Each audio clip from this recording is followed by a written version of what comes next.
इस particular session के अंदर हम प्रीवियस ईयर क्वेश्चंस को डिस्कस करने वाले हैं और अगर आप इन प्रीवियस ईयर क्वेश्चंस की जो पीडीएफ है वो डाउनलोड करना चाहते हैं तो आप O2IAS Academy ऐप को डाउनलोड कर सकते हैं और वहाँ पे आपको इसका पीडीएफ मिल जाएगा।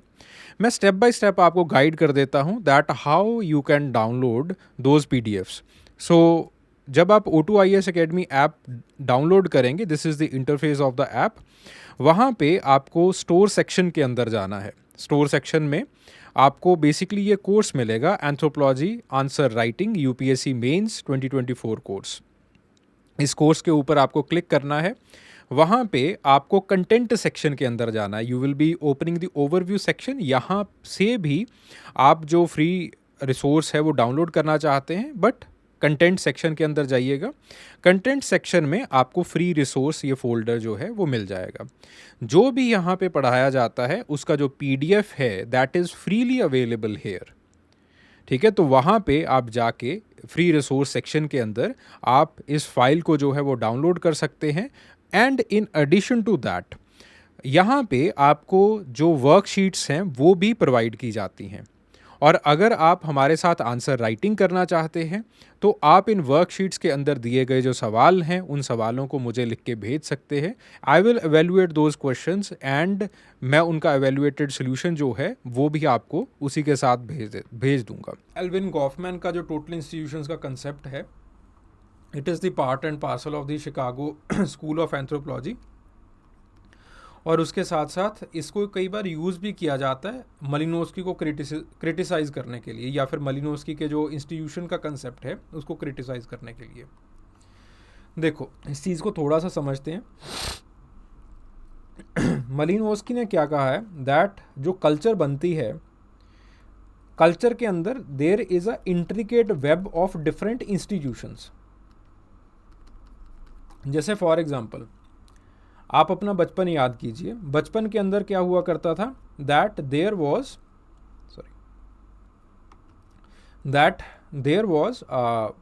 फैमिली जो कि आपको न्यूट्रिशन प्रोवाइड कर रही थी। Then there was a school जो कि आपको 3 आवर्स प्रोवाइड कर रहे थे। 3 आवर्स का मतलब क्या होता है? Reading, writing and arithmetic, that is 3 hour. आपको लिखना, गणित, ये सब कुछ सिखा रहे थे। Then there was a peer group. जो ये पीयर ग्रुप है वो आपको क्या सिखाता था? सोशल बिहेवियर, कैसे बोलना है, कैसे किसके साथ बात करनी है, एक्सेट्रा एक्सेट्रा। ठीक है, that was the part and parcel of the peer group. फिर उसके बाद आपके पास और कुछ लोग आ जाते थे। There were certain seniors. ठीक है, then there were your grandparents और समथिंग लाइक दैट। और बेसिकली जो चीज़ अगर फैमिली न्यूट्रिशन प्रोवाइड नहीं करेगी तो स्कूल्स के अंदर आप लर्न भी नहीं कर पाओगे, पीयर ग्रुप के साथ खेल भी नहीं पाओगे। अगर लेट्स से आपका पीयर ग्रुप हटा दिया, then you will become socially awkward. Society तब भी ब्रेक कर जाएगी। फैमिली को हटा दिया, आपको न्यूट्रिशन नहीं मिला, तब भी सोसाइटी ब्रेक कर जाएगी। तब भी जो आप पर्सनैलिटी ट्रेट्स लेना चाहते हो या फिर जो एडवांटेजेस पर्सनैलिटी ट्रेट्स आपके अंदर आना चाहते हैं वो नहीं आएंगे। अगर आपने जो है वो सीनियर्स को हटा दिया तो कैसे बिहेव करना है आपको, या फिर कैसे जो एक ओबीडियंस वाला कंसेप्ट आता है वो नहीं आएगा। तो दोबारा फिर से आपके अंदर जो पर्सनैलिटी ट्रेट्स हैं, जो डिज़ायर्ड पर्सनैलिटी ट्रेट्स हैं, वो नहीं आ पाएंगे। तो मलिनोस्की क्या कहते हैं कि desired personality traits, Malinowski as well as बाकी जो शिकागो स्कूल ऑफ एंथ्रोपोलॉजी वाले हैं, ठीक है, उनका मानना क्या है that there is this intricate web of institutions. अगर एक इंस्टीट्यूशन ऊपर नीचे हो जाता है तो लोगों की जो वैल्यू सिस्टम है उसमें गिरावट आ जाती है। लेकिन फिर उसके बाद गॉफमैन आते हैं। गॉफमैन ने एक नया टर्म दिया था that is the total institutions. Total institutions उन्होंने किताब लिखी थी असाइलम्स। तो असाइलम्स के अंदर एल्विन गॉफमैन ने ये कंसेप्ट दिया that the total institution it provides a critical framework of understanding of the settings कि किस तरह से आप एक इंडिविजुअल को एक इंस्टीट्यूशन के अंदर रख सकते हो, और अगर उस इंस्टीट्यूशन के अंदर आप उसको बाकी सोसाइटी से आइसोलेट करके रखते हो और उसको एक पर्टिकुलर वैल्यू सिस्टम देते हो, तो आप जो है, और या फिर उसको स्ट्रिक्ट कंट्रोल के अंदर रखा जाता है, उसको अलग वैल्यू सिस्टम दिया जाता है, तो उसका जो बिहेवियर है वो चेंज हो जाता है, उसका जो पर्सनैलिटी टाइप है वो चेंज हो जाता है। ठीक है, तो वो बेसिकली इस चीज़ के ऊपर काम करते हैं कि किस तरह से सोसाइटी से अलग किया जा सकता है एक इंसान को, और उसका जो एक बिहेवियर है वो चेंज किया। जैसे for example you have asylums, you have jails. अब जेल का कंसेप्ट क्या है, और जेल में एक इंसान को सुधारा कैसे जाता है? तो एल्विन गॉफमैन क्या कहते हैं कि जेल में सबसे पहले क्या किया जाता है कि आपसे आपका नाम छीन लिया जाता है। ठीक है, आपका नाम है XYZ, आपको एक नंबर दिया जाएगा। इससे क्या हुआ कि आप अपना जो पुरानी पर्सनैलिटी है, अपनी जो अतीत है, उससे आप डिसोसिएट कर गए। प्लस बहुत लिमिटेड आवर्स दिए जाते हैं अपनी फैमिली को मिलने के लिए, या फिर दिए ही नहीं जाता है। फिर उसके बाद उनको ट्रेनिंग दी जाती है, वहाँ पे सिलाई कढ़ाई की ट्रेनिंग दे दी, या फिर कुछ और काम करवाना उनसे शुरू कर दिया। ठीक है, जिम लगाना उनको शुरू कर दिया, इस्कॉन वालों को बुला लिया, उनको लेक्चर जो है वो अटेंड करवा दिए।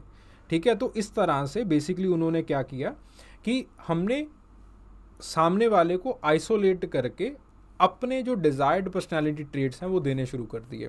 और एल्विन गॉफमैन कहते हैं दैट दिस एक्चुअली वर्क्स। अगर इसको अच्छे तरीके से फॉलो किया जाए, ये काम करता है। We do not need this intricate web.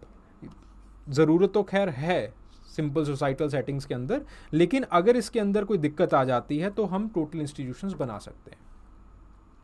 Contemporary society के अंदर इसका रेलिवेंस क्या है? अब देखो क्वेश्चन क्या था, रेलिवेंस क्या है कंटेम्प्रेरी सोसाइटी के अंदर।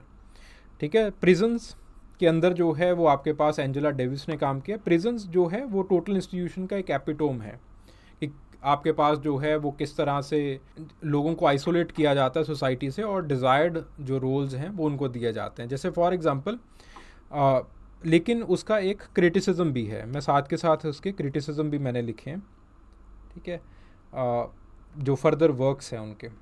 तो जैसे फॉर एग्जांपल एंजेला डेविस ने अमेरिकन प्रिजन्स, जो प्रिजन इंडस्ट्रियल कम्प्लेक्सेस हैं उनके अंदर काम किया और लिखा है आर प्रिजन्स ऑब्सोलीट। उसके अंदर जो है वो उन्होंने यही बताया कि बहुत सारी इनइक्वालिटीज़ आ जाती हैं, और डिज़ायर्ड जो हम ट्रेट्स देना चाहते हैं उनकी जगह के ऊपर कई बार अनडिज़ायर्ड ट्रेट्स भी दिए जाते हैं।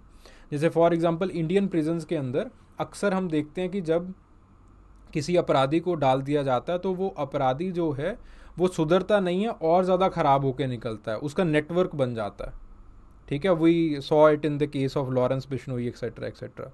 ठीक है, तो जब पहले सिस्टम इतना ख़राब नहीं था, जैसे ही जेल की हवा लगी बिल्कुल ही जो है वो हाथ से निकल गए।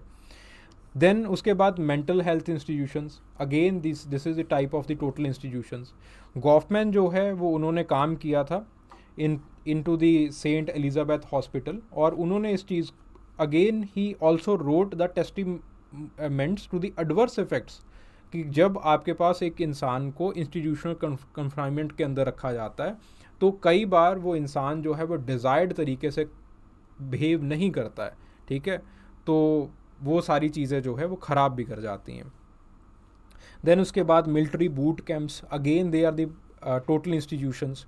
लेकिन यहाँ पे भी डेविस प्रीस का एक जो है वो क्रिटिसिज्म आता है कि एक पावर डायनमिक्स जो है जो मिलिट्री बूट कैंप्स के अंदर देखी जाती है, उसकी वजह से लोगों में वायलेंस बहुत ज़्यादा बढ़ जाता है। देन रेजिडेंशियल स्कूल्स ये ओपन किए जाते हैं, और they are also the part and parcel of the total institutions.